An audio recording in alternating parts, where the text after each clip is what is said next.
नमस्कार दोस्तों। आज हम सुनेंगे मुंशी प्रेमचंद जी द्वारा लिखित कहानी मिस पद्मा। तो ये कहानी शुरू करते हैं। कानून में अच्छी सफलता प्राप्त कर लेने के बाद मिस पद्मा को एक नया अनुभव हुआ। वो था जीवन का सूनापन। विवाह को उन्होंने एक अप्राकृतिक संबंध समझा था और निश्चय कर लिया था कि स्वतंत्र रहकर जीवन का उपभोग करूंगी। एमए की डिग्री ली, फिर कानून पास किया और प्रैक्टिस शुरू कर दी।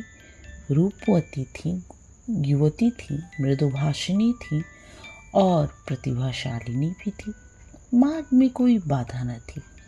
देखते देखते वो अपने साथी नौजवान मर्द वकीलों को छोड़कर बहुत आगे निकल गई और अब उनकी आमदनी कभी कभी 1000 से भी ऊपर बढ़ जाती।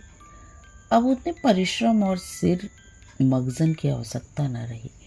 मुकदमे अधिकतर वही होते थे जिनका उन्हें पूरा अनुभव हो चुका था।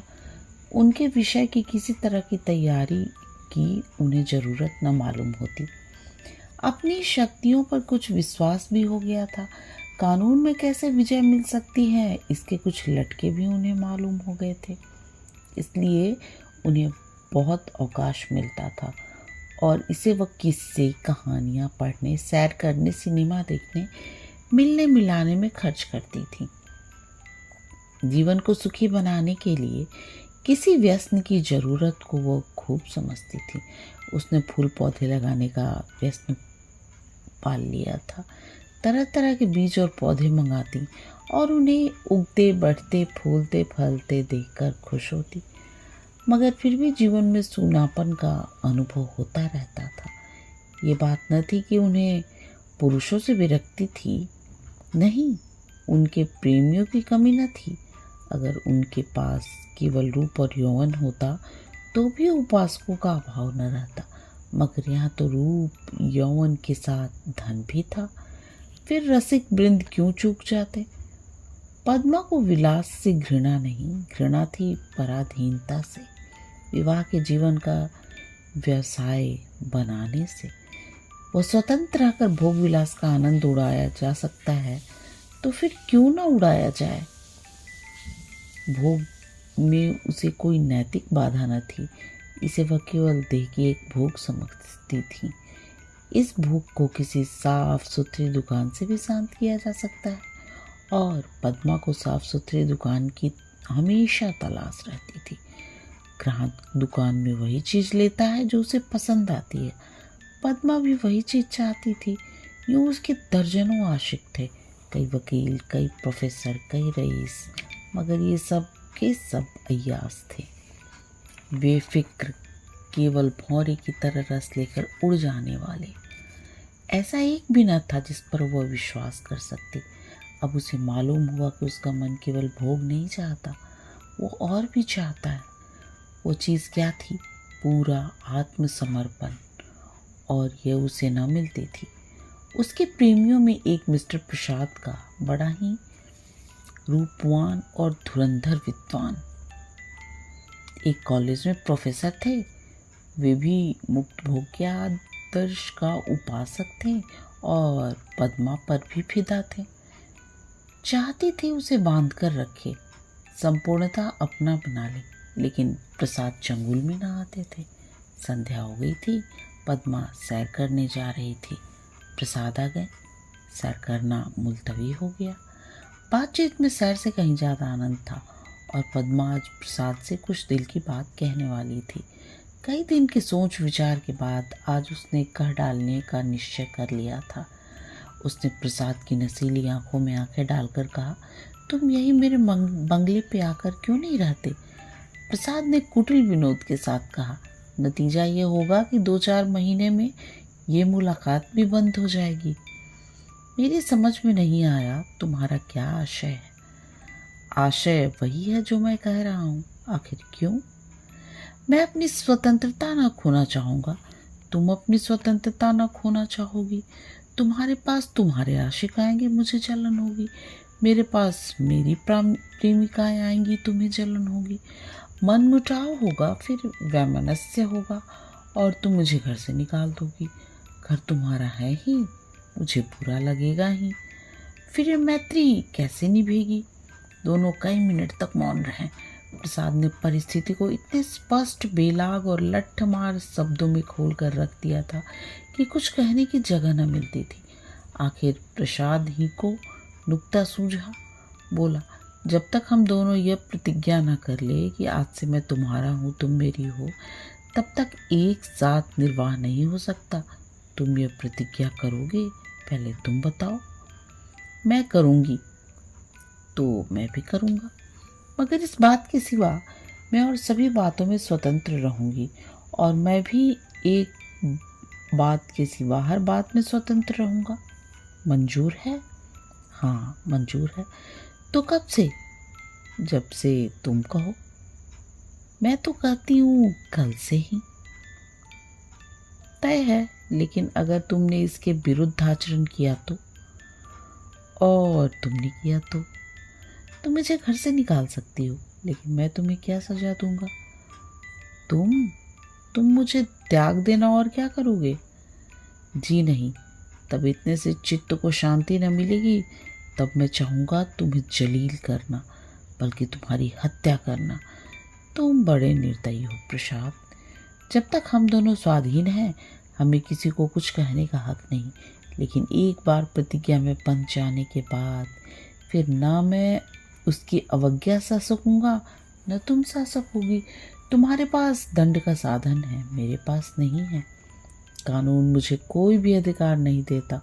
मैं तो केवल अपने पशुबल से प्रतिज्ञा का पालन करूंगा, और तुम्हारे इतने नौकरों के सामने मैं अकेला क्या कर सकूंगा? तुम तो चित्र का श्याम पक्षी देखते हो। जब मैं तुम्हारी हो रही हूँ तो ये मकान, नौकर, चाकर और जायदाद सब कुछ तुम्हारा है। हम तुम दोनों जानते हैं कि ईर्ष्या से ज़्यादा घृणित कोई सामाजिक पाप नहीं है। तुम्हें मुझसे प्रेम है या नहीं मैं नहीं कह सकती, लेकिन तुम्हारे लिए मैं सब कुछ सहने, सब कुछ करने को तैयार हूँ। दिल से कहती हो पद्मा, सच्चे दिल से, मगर न जाने क्यों तुम्हारे ऊपर विश्वास नहीं आ रहा है। मैं तो तुम्हारे ऊपर विश्वास कर रही हूँ। ये समझ लो, मैं मेहमान बनकर तुम्हारे घर में न रहूँगा, स्वामी बनकर रहूँगा। तुम घर के स्वामी ही नहीं, मेरे स्वामी बनकर रहोगे। मैं तुम्हारी स्वामिनी बनकर रहूँगी। प्रोफेसर प्रसाद और मिस पद्मा दोनों साथ रहते हैं और प्रसन्न हैं। दोनों ही ने जीवन का जो आदर्श मन में स्थिर कर लिया था वो सत्य बन गया है। प्रसाद को केवल 200 रुपये वेतन मिलता है, मगर अब वह अपनी आमदनी का दुगना भी खर्च कर दे तो परवाह नहीं। पहले वे कभी कभी शराब पीता था, अब रात दिन शराब में मस्त रहता है। अब उसके लिए अलग अपनी कार है, अलग अपने नौकर हैं, तरह तरह की बहुमूल्य चीज़ें मंगवाता रहता है, और पद्मा बड़े हर्ष से उसकी सारी फिजूल खर्चियाँ बर्दाश्त करती। नहीं, बर्दाश्त करने का प्रश्न नहीं है।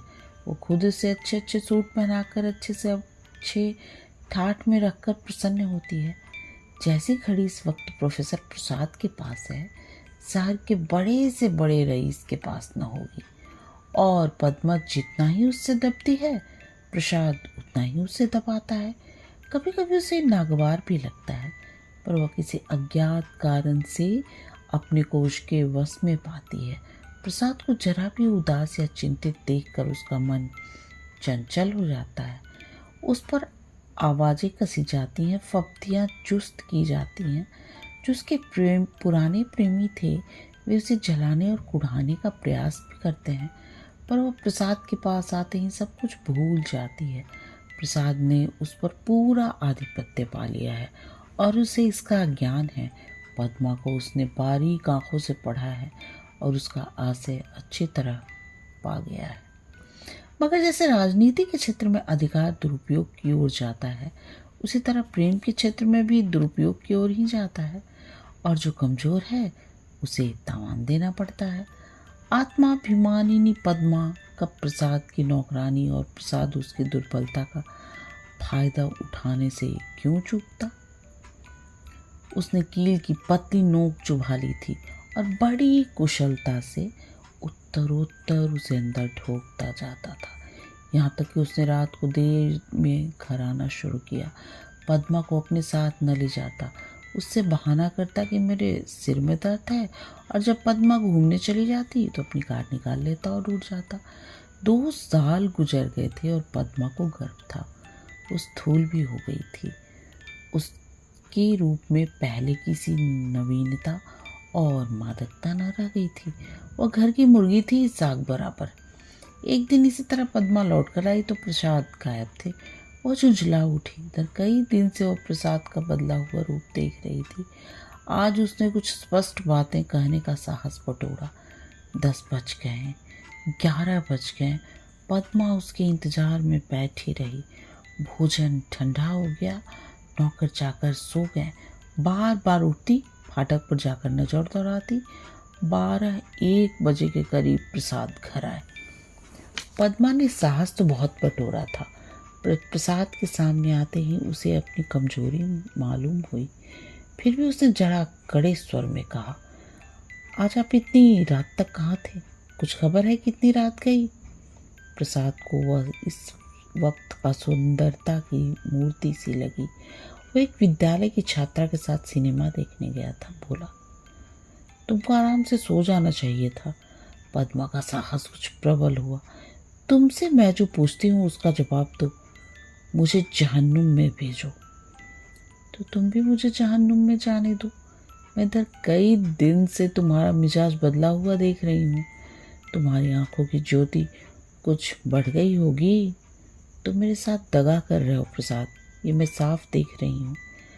मैंने तुम्हारे हाथ अपने को बेचा नहीं है। अगर तुम्हारा जी मुझसे भर गया हो तो मैं आज जाने को तैयार हूँ। तुम जाने की क्या धमकी देते हो? यहाँ तुमने आकर कोई बड़ा त्याग नहीं किया है। मैंने त्याग नहीं किया है, तुम ये कहने का साहस कर रही हो। मैं देखता हूँ तुम्हारा मिजाज बिगड़ रहा है। तुम समझती हो मैंने इसे अपंग कर दिया। अगर मैं इसी वक्त तुम्हें ठोकर मारने को तैयार हूँ, इसी वक्त। पद्मा का साहस जैसे बुझ गया था। प्रसाद अपना ट्रंक संभाल रहा था। पद्मा ने दीन भाव से कहा, मैंने तो ऐसी कोई बात नहीं कही जो तुम इतना बिगड़ उठे। मैं तो केवल तुमसे पूछ रही थी कहाँ थे। क्या तुम मुझे इतना भी अधिकार देना नहीं चाहते? मैं कभी तुम्हारी इच्छा के विरुद्ध कोई काम नहीं करती, और तुम मुझे बात बात पर डांटते रहते हो। तुम्हें मुझ पर जरा भी दया नहीं आती। मुझे तुमसे कुछ भी तो सहानुभूति मिलनी चाहिए। मैं तुम्हारे लिए क्या कुछ करने को तैयार नहीं? मैं आज जो मेरी ये दशा हो गई है तो तुम मुझसे आंखें फेर लेते हो। उसका कंठ रुध गया और वो मेज पर सिर रखकर फूट फूट कर रोने लगी। प्रसाद ने पूरी विजय पाई। पद्मा के लिए मातृत्व अब बड़ा ही अप्रिय प्रसंग था। उस पर एक चिंता मंडराती रहती। कभी कभी वो भय से कांप उठती और पछताती। प्रसाद की निरंकुशता दिन दिन बढ़ती जाती थी। क्या करे क्या न करे, घर पूरा हो गया। वो कोर्ट न जाती थी, दिन भर अकेले बैठी रहती। प्रसाद संध्या समय आते, चाय वाय पीकर फिर उठ जाते, तो 11-12 बजे इसके पहले न लौटते। वह कहाँ जाते थे यह भी उसके ने छिपा रखा था। प्रसाद को जैसे उसकी सूरत से नफरत थी। पूर्ण गर्भ, पीला मुख, चिंतित, सशंक, उदास। फिर भी वह प्रसाद को श्रृंगार और आभूषणों से बांधने की चेष्टा से बाज न आती थी। मगर वह जितना ही प्रयास करती उतना ही प्रसाद का मन उससे और भी फिरता था। इस अवस्था में श्रृंगार उसे और भी भद्दा लगता। प्रसव वेदना हो रही थी। प्रसाद का पता नहीं। नर्स मौजूद थी, लेडी डॉक्टर मौजूद थी, मगर प्रसाद का न रहना पद्मा की प्रसव वेदना को और भी दारुण बना रहा था। बालक को गोद में देखकर उसका कलेजा फूल उठा, मगर फिर प्रसाद को सामने न पाकर उसने बालक की ओर से मुंह फेर लिया। मीठे फल में जैसे कीड़े पड़ गए हों। 5 दिन सौर गृह के काटने के बाद जैसे पद्मा जेल खाने से निकली, नंगी तलवार बनी हुई। माता बनकर वो अपने में एक अद्भुत शक्ति का अनुभव कर रही थी। उसने चपरासी को चेक देकर बैंक भेजा। प्रसव संबंधी कई बिल अदा करने थे। चपरासी को खाली हाथ आना पड़ा। पद्मा ने पूछा, रुपए? बैंक के बाबू ने कहा रुपए सब प्रसाद बाबू निकाल ले गए। पद्मा को गोली लग गई। 20,000 रुपये प्राणों की तरह संचित कर रखे थे इसी शिशु के लिए। हाय, शौर से निकलने पर मालूम हुआ प्रसाद विद्यालय की एक बालिका को लेकर इंग्लैंड की सैर करने चले गए। झल्लाई हुई घर में आई, प्रसाद की तस्वीर उठाकर जमीन पर पटक दी और उसे पैरों से कुचला। उसका जितना सामान था उसे जमा करके दिया सलाई लगा दी और उसके नाम पर थूक दिया। 1 महीना बीत गया था। प्रसाद अपने बंगले के फाटक पर शिशु को गोद में लिए माफ कीजिए पद्मा अपने बंगले के फाटक पर शिशु को गोद में लिए खड़ी थी। उसका क्रोध अब शोक में निराशा बन चुका था। बालक पर कभी दया आती, कभी प्यार आता, कभी घृणा। उसने देखा सड़क पर एक यूरोपियन लेडी अपने पति के साथ अपने बालक को बच्चों की गाड़ी में बिठाए लिए चली जा रही थी। उसने हसरत भरी आंखों से खुशनसीब जोड़े को देखा और उसकी आंखें सजल हो गईं। कहानी समाप्त। कहानी सुनने और अपना कीमती समय देने के लिए आप सबका बहुत बहुत धन्यवाद।